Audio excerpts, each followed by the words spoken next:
Em algum ponto do interior da França, no início do século XIX, existia uma cidadezinha silenciosa, cercada por colinas, oficinas simples e moinhos movidos a água.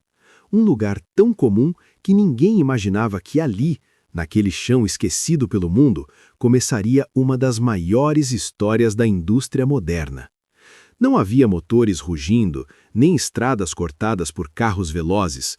O que se ouvia eram martelos batendo no ferro, engrenagens rangendo lentamente e o som constante do trabalho artesanal. Mas foi exatamente ali, nesse cenário ignorado pelo tempo, que nasceu algo que mudaria a forma como a humanidade se move. Antes mesmo do automóvel existir como o conhecemos, antes das fábricas gigantes e das linhas de montagem, uma família já estava moldando o futuro com as próprias mãos, a família Peugeot. Em 1810, eles transformaram um antigo moinho de farinha em uma fundição de aço. O lugar que antes moía grãos passou a moldar metal, e esse detalhe simples carrega um simbolismo enorme.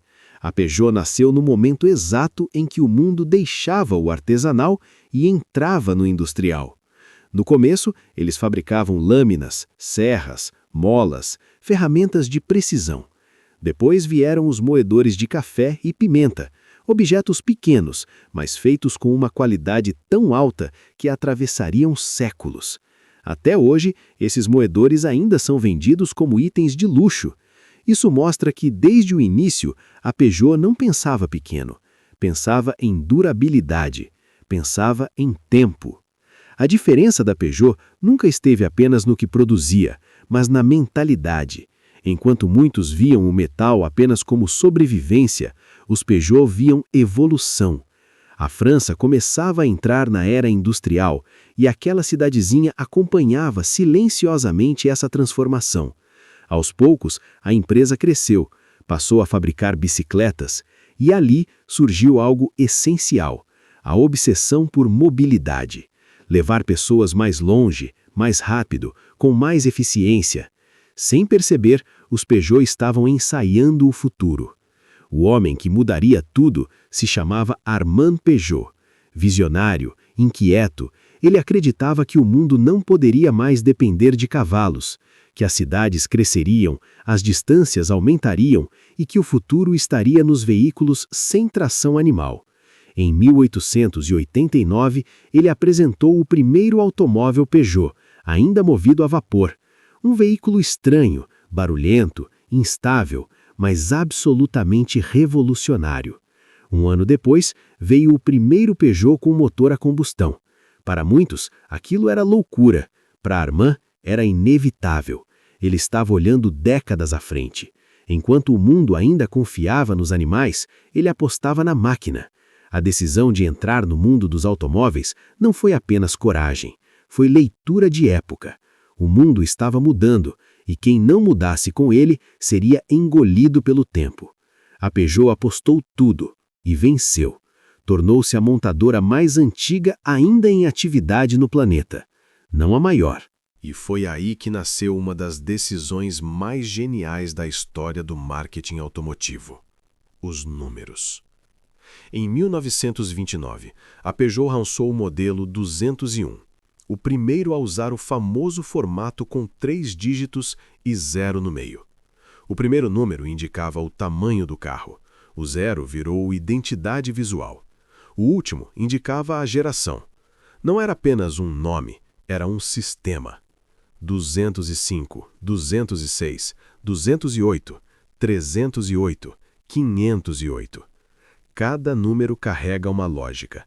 Cada modelo é parte de uma linha que atravessa décadas.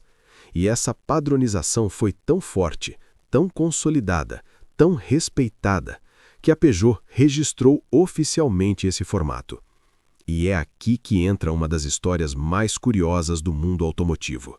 A Porsche, uma marca que hoje é sinônimo de luxo e esportividade, lançou nos anos 60 um modelo chamado 901.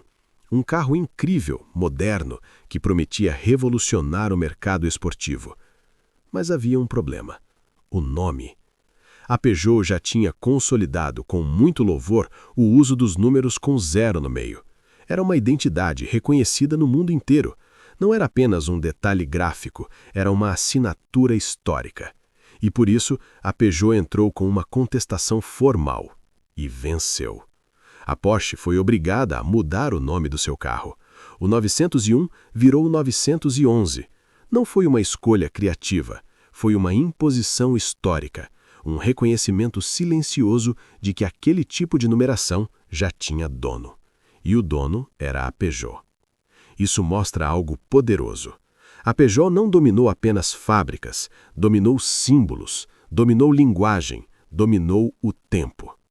Mas nem tudo foram vitórias. A Peugeot enfrentou polêmicas, teve carros criticados, falhas técnicas, crises financeiras e disputas dentro da indústria. Teve que se reinventar mais de uma vez para não desaparecer. Nos anos 2000, mudou o design, mudou o posicionamento, mudou a linguagem visual. Saiu da imagem conservadora e assumiu um estilo mais ousado. E nas corridas, mostrou que ainda sabia lutar. No Rally Dakar, a Peugeot virou sinônimo de resistência. Carros enfrentando o deserto, o calor, o impossível. Como se a própria história da marca estivesse ali, sempre indo além do que parecia possível.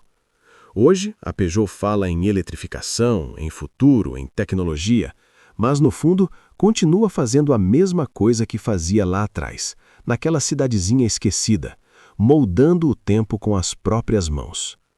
Tudo começou num moinho, numa família, numa cidade que ninguém levou a sério.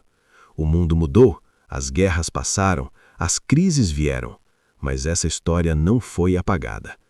Porque algumas marcas não vivem apenas no presente, elas vivem no tempo. E essa é uma delas.